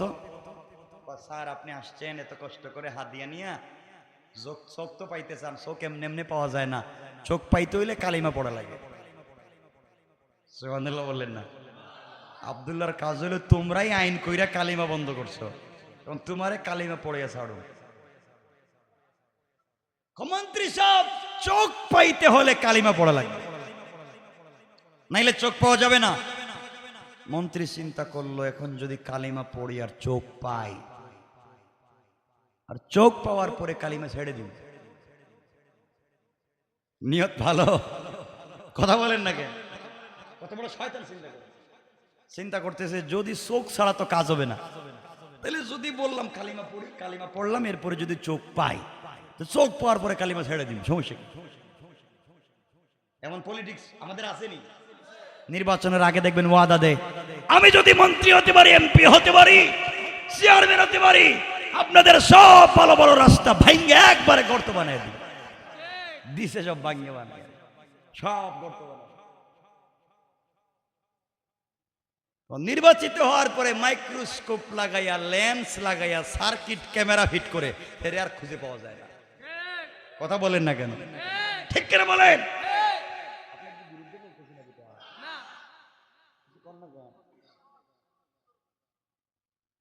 আমার বন্ধুগণ, মন্ত্রী তো চিন্তা করছে, এখন তো বাস্তব ওখান থেকে এরা বুদ্ধি আনছে। এই জন্য আমাদের দেশের লোক নির্বাচনের আগে ওয়াদা দেয়, নির্বাচনের কথা বলে, এগুলো পলিটিক্স, এগুলো মনে নাই। মন্ত্রীও চিন্তা করতেছে, কালিমা পড়ি, চোখ পেলে ছেড়ে দিব। নিয়ত ভালো, বলা লাগবে ভালো না খারাপ? আব্দুল্লাহ কালিমা পড়াও, ঠিক আছে। আব্দুল্লাহ কালিমা পড়ায় দিস। কালিমা পড়াইয়া নিজের হাত চুকের মধ্যে রাইকা বলতেছে, আল্লাহ, ও বাটপার, নিয়ত ভালো না, কিন্তু আল্লাহ আমি তো এর জবানেও কালিমা চালু করে দিচ্ছি, আর আমি চাই এর মাধ্যমে সংসদেও কালিমা পৌঁছে দিতে। আল্লাহ, চোখটা ভালো করে দাও। বলতেই চোখ ভালো হয়ে গেছে। সুবহানাল্লাহ বলেন না? মন্ত্রী বলতেছে, আব্দুল্লাহ, এই যে আমরা দেখতেছি, মাশাআল্লাহ, খুব ঠিক আছে, তো থ্যাংক ইউ, হাদিয়া তুফানো, আমি যাই, চোখ পাইলাম, হাত দিয়া দিলাম। আব্দুল্লাহ কই যাইবেন? যাইতেছি গা তো আবার। চোখ পাইলাম, কালিমা পড়লাম, হাত দিয়ে দিলাম। না না না, কালিমা তো অর্ধেক পড়ছে, বাকি অর্ধেক বাকি আছে। বাকি অর্ধেক কি? কয় জাতা দিমু, জাতা, জাতা। সুবহানাল্লাহ বলেন না? কোরে আল্লাহ, জাতা আবার কি? তা চাপ দিমু, চাপ দিলে কি হইব? কয় পুরো হইব। দে, আমিও তো জীবনে কত মানুষের চাপ দিছি, কিছুই বাইর হয় না। তুই দিলে আর কি হইব? ছোট মানুষ, দেখতে চাপ। আব্দুল্লাহ মন্ত্রীর বুকের সঙ্গে জড়াইছে। আইলিম সিন আদার সিন, এটাই বোঝাচ্ছি আল্লাহর পরিচয় কেমনে যায়। বুকের সঙ্গে জড়াই আল্লাহর ডাক দিয়া বলছে, আল্লাহ, এক নিমক হারাম রে ধরছি, চোখ পর পর কালিমা ছাইড়া দিতে চায়। আর আল্লাহ, আমি চাই, ওর টাকা দিয়ে জাদু শিখছি, ওর এই কালিমা পড়াইছি, ওর মাধ্যমেই আর সংসদে কালিমা পৌঁছে দিতে চাই। আল্লাহ, তার অন্তর থেকে কুফরি নেফাকে দূর করে দাও, তোমার ইলমে মারিফতের নূর দিয়া দাও, তাওহীদের রিসালাত ভিতরে ঢুকায় দাও। মহিলা দিছে চাপ। মন্ত্রী বলতেছে, আব্দুল্লাহ, আমারে ছাইড়া দে, তোর একটা সেকেন্ডের চাপে আল্লাহর আরশ পর্যন্ত দেখা যায়, দেখা যায়। আব্দুল্লাহ ছাইড়া দিছে। মন্ত্রী বলতেছে, আব্দুল্লাহ, বাপ মাফ চাই, আর জীবনে যাইতাম না, দরকার নাই মন্ত্রিত্ব, বাড়ি গাড়ির দরকার নাই, কি করলে এটা তো স্বাদ পাই, আল্লাহর জিকির করলে তো শান্তি পাই, ভাল লাগতেছে। এতদিন অন্যায় পথে ছিলাম, খুব শান্তি পাচ্ছি, আমি আর কোথাও যাব না, তোমার এখানে থাকবো, খাইয়া না খাইয়া গাছতলায়, এরপরে কালিমা পড়বো, পাবলিকের কালিমার দাওয়াত দিব। আব্দুল্লাহ কয়, না, এই কাজ তো হবে না, আপনাকে সংসদে যাওয়া লাগবে, এখানেই কালিমার দাওয়াত দেওয়া লাগবে। মন্ত্রী বলতেছে, আব্দুল্লাহ, আমার জন্য দোয়া করবা, আমি যে স্বাদ পাইলাম কালিমা পড়ে, এখন কিচ্ছুর দরকার নাই, আমি আজকের থেকে তোমার দলের কর্মী হয়ে গেলাম। আব্দুল্লাহ বলছে, মন্ত্রী সাহেব যান, কালকে কোন অধিবেশন আছে? কালকে আমাদের সংসদ, যান। আমার বন্ধুগণ, গভীর মনোযোগ। 12টার উপরে হয়ে গেছে, না না না, 12টার উপরে আমি কথা বলি না। কি 2 ঘন্টা? আমার কাজ আছে তো, ঢাকা যাওয়া লাগবে, রাত্রে বেশি হয়ে গেলে কথা বলতে পারি না। কষ্ট হচ্ছে না আপনাদের? না ভাত খাই আইছেন, খাইবেন না, ঠান্ডা হয়ে যেতেছে সব, শেষ করে দিই। আরে না, লম্বা করবো না, আমি সঙ্গে পড়ে দিচ্ছি, শুনেন। আরে 11টা বাজছে, শুয়া 12টা, আমার গড়ি কি ভুল হয়েছে না? 12টা 12 হয়ে গেছে। আচ্ছা শোনেন, সংক্ষেপ করে দিচ্ছি, আর লম্বা করবো না। কয় ঘন্টা হইতেছে শোনো আমার বন্ধুগণ। পরের দিন সংসদ অধিবেশন বসছে, প্রধানমন্ত্রী বাদশাহ ইউসুফ জুনামাজ, তার ডাইন পার্শ্বে বসছে অর্থমন্ত্রী, যে চোখ পাইছে। প্রধানমন্ত্রী বাদশাহ ইউসুফ জুনামাজ অর্থমন্ত্রীর দিকে তাকায়, দেখে চোখ ভালো, চোখে দেখতেছে। বাদশাহ জিজ্ঞাসা, ও মন্ত্রী চোখ পাইলা কই, কোন ডাক্তারে দিছে? চোখ দিছে আমার আল্লাহ। আল্লাহু আকবার, চিৎকার করে বলেন আল্লাহু আকবার। দীর্ঘদিন পরে সংসদে আল্লাহর নাম। এই জন্য আমার আল্লাহ বলছেন, ইন্না কাইদাশ শাইতানি কানা দাঈফা। কিসের কৌশল করলে? এখন মজা বুঝ। বাচ্চা বলতেছে, কি বললাম? আল্লাহ চোখ দিছে মানে? আমি না তোমাদের আল্লাহ, আপনি একটা বাটপার। বাদশারে যখন মন্ত্রী এই কথা বলছে, মাথা গরম। আমি তোমার মন্ত্রী বানাইছি, গাড়ি বাড়ি আমি দিয়েছি, আমাকে চিনো না? বাচ্চা খবরদার, কালেমা পড়ো, তাহলে বাদশাহী থাকবে না। আল্লাহু আকবার বললেন না? বাদশা কয়, অমন্ত্রী খবরদার, বললাম। কোন ভূতের পাল্লায় পড়ছো? কোন ভূত তোমার এই বুদ্ধি দিছে কালিমা পড়াইছে? শোনো, কয়েকশ কোটি টাকা খরচ করছে আব্দুল্লাহর পিছনে, 1-2 দিনের ভিতরে আসতেছে, জাদুবিদ্যা শিক্ষা কইরা সাইজ করবো, সাইজ। মন্ত্রী কয়, হে আব্দুল্লাহ তো কালিমা পড়াইছে। সুবহানাল্লাহ বললেন না? আল্লাহর কৌশল কার না? কে? হে আব্দুল্লাহ পড়াইছে? ও আব্দুল্লাহ পড়াইলো? আব্দুল্লাহ। মন্ত্রীর হাত পা বাঁধতেছে, কালিমার অপরাধে। মন্ত্রীকে বাদশাহ মারতে পারেন। আমার জীবনের সন্ধান পাইনি, সত্যের সন্ধান পাইনি, আমি কালিমা পড়ে আল্লাহর সন্ধান পেয়েছি, আপনাকে আমি মানতে পারবো না, আপনি আমাকে মারতে পারেন। বাদশাহ মন্ত্রীর পিটাইতে শুরু করছে। মন্ত্রী মায়ের খাইতে খাইতে কালিমা তো ছাড়েই না। শেষ পর্যন্ত আব্দুল্লাহ কোথায় তাকে ঠিকানা দিয়েছে, আব্দুল্লাহকে বাদশার দরবারে হাজির করা হয়েছে। আমার মুসলমান বন্ধুগণ, গভীর মনোযোগ। এবার আব্দুল্লাহকে বাদশাহ বলছে, আব্দুল্লাহ রে, তোকে কোটি কোটি টাকা খরচ করে গাড়ি বাড়ি দিয়ে পাঠালাম জাদুবিদ্যা শিক্ষার জন্য, করলে কি? আব্দুল্লাহ বলছে, বাদশাহ আমার কোনো দোষ নাই, আপনার টাকার আমি ঠিক মতো ব্যবহার করছি, জাদুবিদ্যা শিক্ষা করছি, আপত্তি নাই। কিন্তু ঘরে আসার পথে, রাস্তায় আসার পথে আমার আল্লাহ আমাকে জাদু করে কালিমা পড়াইয়া মুসলমান বানাইয়া এই মুহূর্তে আপনার সামনে হাজির করে আপনার মন্ত্রণালয়ে দাঁড় করাইয়া বলতেছে, বাদশাহ কালিমা পড়ে, নাইলে খবর আছে। বাদশাহ যখন দেখছে আব্দুল্লাহ এই কথা কয়, মায়ের শুরু করছে, মায়ের, কে তোরে কালিমা পড়াইছে? এক পর্যায়ে আব্দুল্লাহ, এই যে মুরব্বী গাছতলায়, মনে আছে নি? মুরব্বীর কথা বইলা দিছে, মুরব্বীর ধৈর্য আনাইছে, বাবা এদেশে কালিমার দাওয়াত দিচ্ছিলেন কেন? নিষেধ।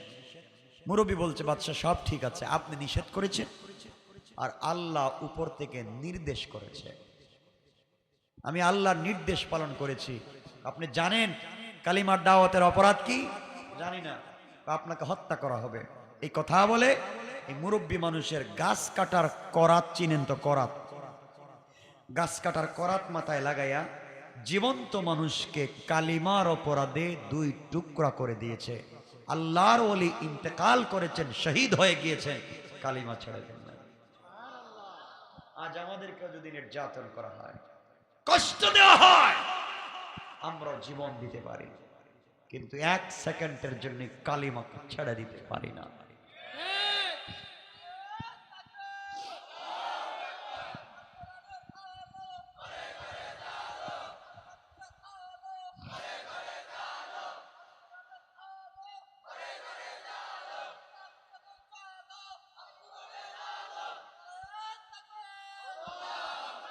আমার বন্ধুগণ, এক পর্যায়ে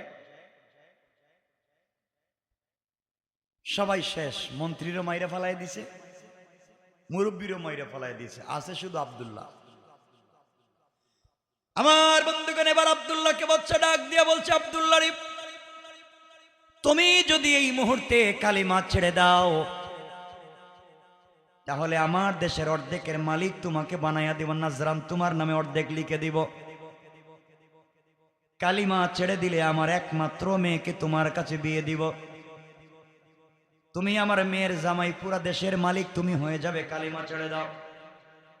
আব্দুল্লাহ গর্জন দিয়ে দাঁড়িয়ে গিয়েছে আর বলছে, আব্দুল বাদশাহ শোনো, আপনি যদি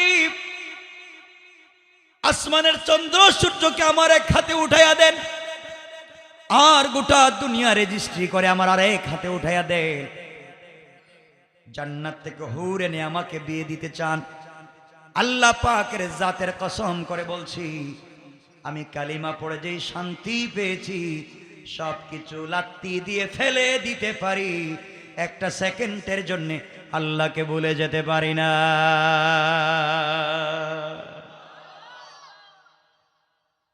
বাদশা দেখলো কোনোভাবেই কাজ হয় না, শেষ পর্যন্ত 70 জন সেনাবাহিনী দিয়ে আব্দুল্লাহকে পাঠিয়ে দিয়েছে, নিয়ে যাও, পাহাড়ের উপরে উঠাইয়া হাত পা বেঁধে পাহাড় থেকে ধাক্কা দিয়ে নিচে ফেলে হত্যা করে দিবা, যেন হাড্ডিও ভেঙে যায়। 70 জন সেনাবাহিনী আব্দুল্লাহকে পাহাড়ের উপরে নিয়ে গেল, ওখান থেকে ফেলে দিয়ে হত্যা করতে চায়। আব্দুল্লাহ আল্লাহকে ডাক দিয়ে বলছে, আল্লাহ তাআলা, শুধুমাত্র কেবলমাত্র তোমার তাওহীদের কালিমার জন্য আজকে আমার এই অবস্থা। আল্লাহ জাদুবিদ্যা শিক্ষা করে কোটি টাকা খরচ আমার পিছনে হয়েছে, আমি কালিমা পড়েছি, এত নির্যাতন শুধু তোমাকে ভালোবেসে হচ্ছে। আল্লাহ তাআলা, কালিমা ছেড়ে দিলে বাচ্চার মেয়েকে বিয়ে করতে পারি, কালিমা ছেড়ে দিলে দেশের মালিক হতে পারি, আয় আল্লাহ তাআলা সব ছেড়ে দিতে পারি, কিন্তু আমি কালিমা ছেড়ে দিতে পারি না। আল্লাহ তাআলা, তোমার এক পাগলা গোলাম কালিমা ওয়ালাকে তুমি কি হেফাজত করতে পারো না? আয় আল্লাহ, আমি কালিমার জন্য তো স্যাক্রিফাইস করতে গেলাম, আর তুমি কি আমাকে হেফাজত করতে পারো না? এই কথা বলে চোখের পানি যখন ছেড়ে দিয়েছে, আল্লাহর রহমতের সাগরে জোশ উঠে গিয়েছে। আল্লাহ জমিনকে বলেছেন, ইদা জুলজিলাতিল আরদু জিলজালাহা, ভূমিকম্প শুরু করে দে। পাহাড় কাঁপতে লাগলো, ভূমিকম্প শুরু হয়ে গেল, পাহাড় ফেটে টুকরা টুকরা হয়ে গেল। 70 জন সেনাবাহিনী আব্দুল্লাহকে ছেড়ে দিয়ে নিজের জীবন বাঁচানোর জন্য দৌড়ায়। এমন সময় আমার আল্লাহ আসমান থেকে আযাবের 70 জন ফেরেশতা পাঠায়া এই 70টা সেনাবাহিনীকে ধরে পাহাড়ের মধ্যখানে ঢুকাইয়া পাহাড়কে আগের মতো একত্রিত করে দিয়েছেন। 70টা সেনাবাহিনী মরে গিয়েছে, আর আব্দুল্লাহ বিন তামিরকে সুস্থ রেখে ভালো অবস্থায় হাঁটাইয়া হাঁটাইয়া বাদশাহর দরবারে আল্লাহ তাকে পৌঁছে দিয়েছে। বাদশাহ বলতেছে, আব্দুল্লাহ, তুমি যে আইলা, আমার 70 জন সেনাবাহিনী কই? বাদশাহ, হেরা দেখছি পাহাড়ের উপরে আল্লাহুম্মা বিসমিকা আমুতু আহইয়া কই ঘুমায় গেছে গা। নাই। মানে ঘুমাইছে মানে কি? কই নাই। কই নাই মানে কি? কই কার বিরুদ্ধে যুদ্ধ লাগছেন আপনি? বাদশাহ তো আরো গরম হয়েছে, 70 জন নাই করে ফেলাইছে একজন, আরো 70 জন দেখেছে, যাও এরে নিয়ে এখন সাগরে যাও, নদী নিয়ে সাগরে যাও, আর সাগরে গিয়ে হাত পা বেঁধে ডাইরেক্ট সাগরে ছেড়ে দিবা, যেন আর আসতে না পারে। 70 জন সেনাবাহিনী সাগরে নিয়ে গেল। এবার আব্দুল্লাহ ওখানে যাওয়ার পরে সাগরে তাকে ফেলে দেওয়া হবে। আব্দুল্লাহ আল্লাহকে বলছে, আল্লাহ তাআলা, তুমি আমাকে পাহাড়ে রক্ষা করেছো, এখন যদি সাগরে রক্ষা না করো, কাফেরেরা বলবে তোমার ক্ষমতা পাহাড়ে চলে, সাগরে চলে না। আয় আল্লাহ, তোমার ক্ষমতা নিয়ে টিটকারি করবে। আল্লাহ তাআলা, তুমি যদি আমাকে এই মুহূর্তে কালিমার কারণে সাগরে বাঁচাইয়া দিতে পারো, আল্লাহ কথা দিলাম, আমি এই দেশের সকল জনগণের কানে কানে তোমার কালিমার দাওয়াত আমি পৌঁছে দেওয়ার ওয়াদা দিলাম। আল্লাহ সাথে সাথে সাগরকে বলতেন, সাগর উত্তাল হয়ে যাও। সাগর উত্তাল হয়ে গিয়েছে, তাদের নৌকা ভেঙ্গে টুকরা টুকরা হয়ে গিয়েছে। 70 জন সেনাবাহিনী আব্দুল্লাহকে ছেড়ে দিয়ে নিজের জীবন বাঁচানোর জন্য সাঁতরায়। আল্লাহ আসমান থেকে 70 জন আযাবের ফেরেশতা পাঠায়া কাদা মাটি আর পানি ঠিক মতো খাওয়াইয়া সাগরের নিচে 70টাকে ছেড়ে দিলেন। আর আব্দুল্লাহকে সুস্থ রেখে ভালো অবস্থায় পানির উপর দিয়া হাঁটাইয়া হাঁটাইয়া বাদশাহর দরবারে পৌঁছে দিয়েছে। বাদশাহ কয়, আব্দুল্লাহ আমার সেনাবাহিনী 70 জন কই? কয়রা দেখতেছে জীবনের শেষ গোসল করতেছে। গোসল করতেছে মানে কই নাই তো, এরা তো গেছে গা। বাদশাহ চিন্তা করলো, প্রতিদিন যদি 70 জন যায়, মাস শেষে কি কেউ থাকবো? পুরা সেনাবাহিনীর ক্যাম্পই খালি হয়ে যাব। বাদশাহ তো মাথা গরম। আল্লাহ কয়, শয়তান মজা বুঝ, মজা বুঝ, এখন কি হবে? বাদশাহ কাঁদতেছে আর বলতেছে, আব্দুল্লাহ তোর পায়ে ধরি, আমারে বাঁচা। আমি কেমনে বাঁচাই? কেন? কালিমা পড়েন। এইটা আমার দ্বারা হবে না। কি করা লাগবে? তুই নিজেই তোরে কেমনে মারা যায়? সেই কথা কি কোনোদিন পাগলে কইব যে আমারে কেমনে মারা যায় আমি বইলা দিব? আব্দুল্লাহ কই, এই জায়গা মতো আসছেন বাদশাহ, এইটা একটা ভালো কাজ করবে, আমাকে আপনি মারতে পারবেন আমার শর্ত যদি মানেন।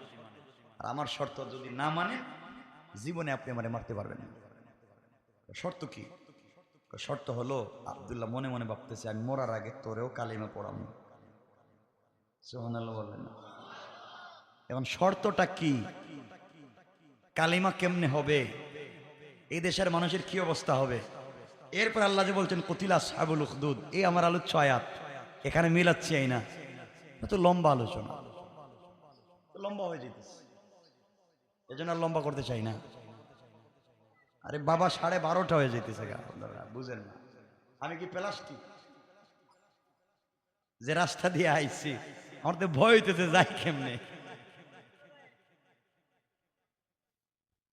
কষ্ট হচ্ছে না আপনাদের? না কর, আর লম্বা করতে চাই না ভাই, এখন লম্বা হয়ে যাচ্ছে তো, বুঝতেছেন না আপনারা? কয়েক মিনিট কেউ কথা বলতে পারবেন না, রাইকা দিলি শেষ। আব্দুল্লাহ বলছে, বাচ্চা আমাকে মারতে পারবেন? কি করা লাগবে? আমার নাম পুরা দেশে 3 মাস মাইকিং করবেন। করে সারা দেশের আবাল বৃদ্ধ বনিতা, ছোট বড়, নারী পুরুষ, ছেলে মেয়ে, সকল মানুষকে এক মাঠে হাজির করবেন। করলাম। এরপরে আমাকে আপনি ওই মাঠে নিয়ে যাইবেন। মাঠে নিয়ে সবার সামনে আমার গলায় আপনি ছুরি লাগাইয়া টানবেন, মারতে পারবেন না। কি লাভ? তখন আপনি মারতে গেলে আমি একটা কালিমা বলবো, কালিমা, এই কালিমা আপনি পড়বেন। কালিমা পড়ে যদি আমার গলায় ছুরি লাগান, তাহলে আপনি আমাকে মারতে পারবেন। আর কালিমা যদি না পড়েন, কিয়ামত পর্যন্ত মারতে পারবেন না।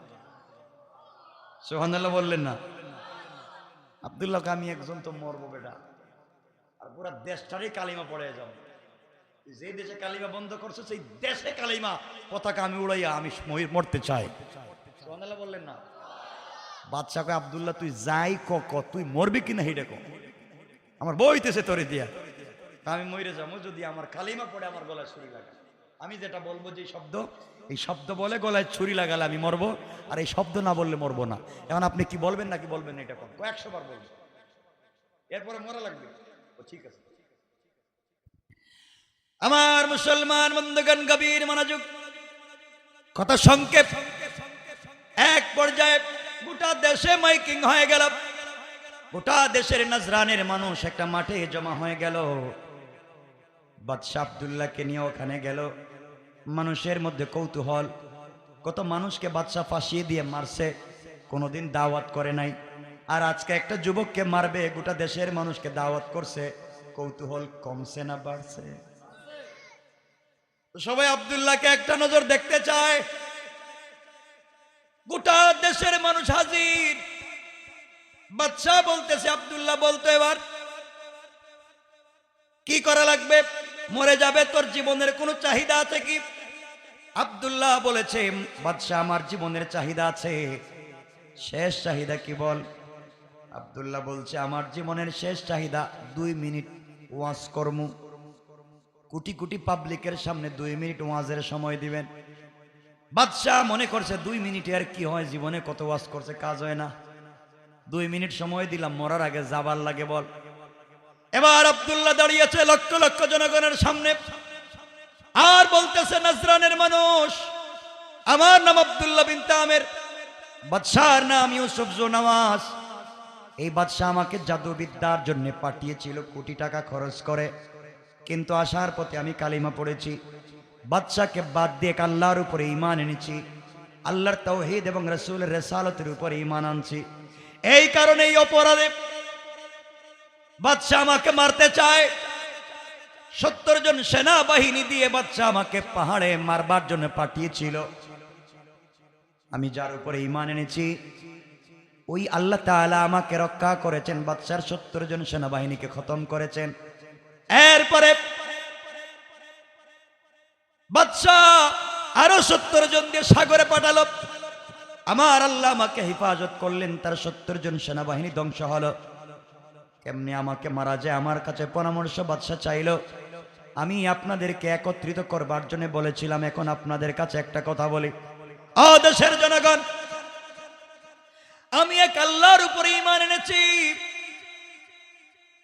আর বাদশাহ আল্লাহর উপরে ঈমান আনে নাই, এই জন্য এতদিন পর্যন্ত আমাকে মারতে পারে নাই। বহুত কৌশল করেছে, আমার আল্লাহ আমাকে হেফাজত করেছেন।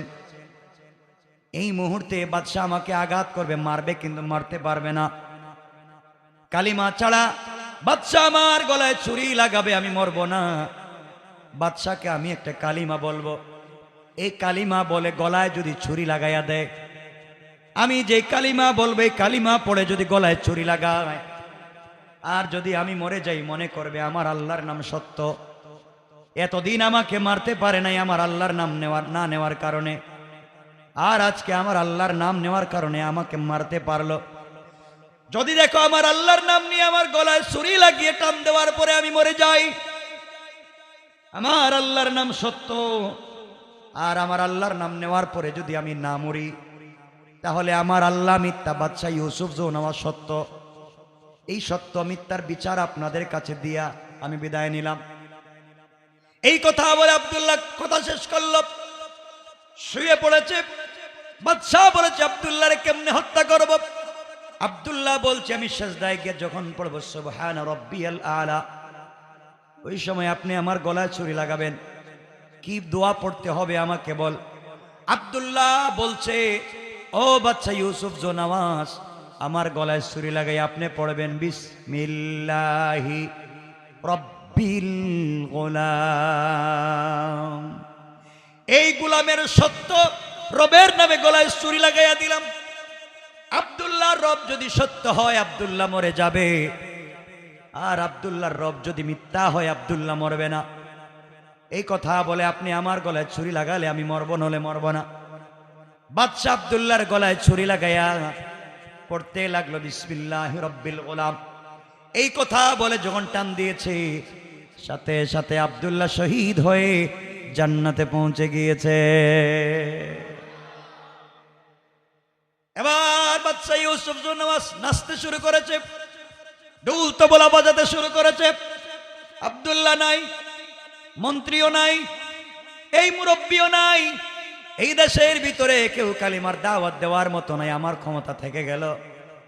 দেশের কোটি কোটি জনগণ দেখছেনি, সবাই চিন্তায় পড়ে গেল, আহারে এতদিন পর্যন্ত বাদশাহ আব্দুল্লাহকে মারতে পারলো না, বহুত কৌশল করলো আব্দুল্লাহর আল্লাহর নাম না নেওয়ার কারণে, আর আজকে আব্দুল্লাহকে মারতে পারলো আব্দুল্লাহর আল্লাহর নাম নেওয়ার কারণে। তাহলে বুঝতেছি আব্দুল্লাহর আল্লাহ সত্য আল্লাহ, এই বাদশাহ একটা মিথ্যা দুর্নীতিবাজ। এই সময় গোটা দেশের লক্ষ লক্ষ জনগণ দাঁড়িয়ে গেল আর ডেকে বলছে, বাদশাহ ইউসুফ জু নওয়াজ, তুমি একটা বাটপার, তোমাকে ভুল মনে করেছি, এতদিন তোমাকে আল্লাহ মনে করেছি, ভুল পথে ছিলাম, আর আব্দুল্লাহর শাহাদতের মাধ্যমে আমাদের চোখ খুলে গিয়েছে। আব্দুল্লাহর রক্ত জমিনে গড়িয়ে পড়েছে, মাজলুমের রক্ত, কালিমাওয়ালার রক্ত জমিনে গড়িয়ে পড়েছে। আমার কল্যাণ সকল মুসলমান যারা এই মুহূর্তে কালিমা পড়েছে এদেরকে মারার জন্য বড় বড় গর্ত খনন করে আগুন জ্বালালো, এক একজন ধরে ধরে হত্যা করতে চাইলো। এই কথা আমার আল্লাহ 3-4টা কসম খেয়ে বলতেছেন, কুতিলা আসহাবুল উখদুদ। আল্লাহ রাব্বুল ইজ্জত ওয়াল জালাল বললেন, যারা গর্ত খনন করে আমার মুসলমানদেরকে, কালিমাওয়ালাদেরকে হত্যা করতে চাইলো, তাদেরকে তো মারতে পারলো না। আন্নারি দাতিল ওয়াকুদ, যারা গর্তের পারে বসে বসে আমার মুসলমানদেরকে হত্যা করা হচ্ছে, তারা তামসা দেখেছে। তামসাওয়ালাদেরকেও সাইজ করেছি, আগুন যারা জ্বালিয়েছে সাইজ করেছি, যারা গর্ত খনন করেছে তাদেরকেও ঠিক করেছি। আল্লাহ বললেন, যারা কালিমাওয়ালাকে মারার জন্য গর্ত খনন করেছে, আমি আল্লাহ তাদেরকে হেফাজতের ওয়াদা দিলাম। আল্লাহু আকবার।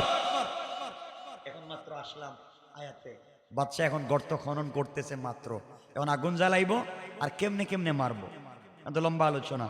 একজন কোটি কোটি মানুষ এখন মুসলমান, বাদশা গর্ত খনন করতেছে, আগুন জ্বালাইতেছে, তামসা দেখার লোক জমা হয়েছে, এখন এদেরকে মারতে চায়।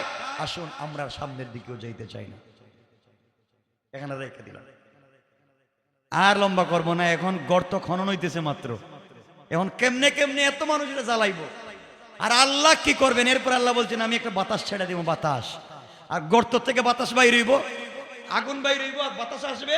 যারা পাশে বৈশা থামসা দেখতেছিল, এদেরকে কেমনে সাইজ করবো, বাচ্চারে কেমনে সাইজ করবো, এগুলা লম্বা কথা বুঝছেন।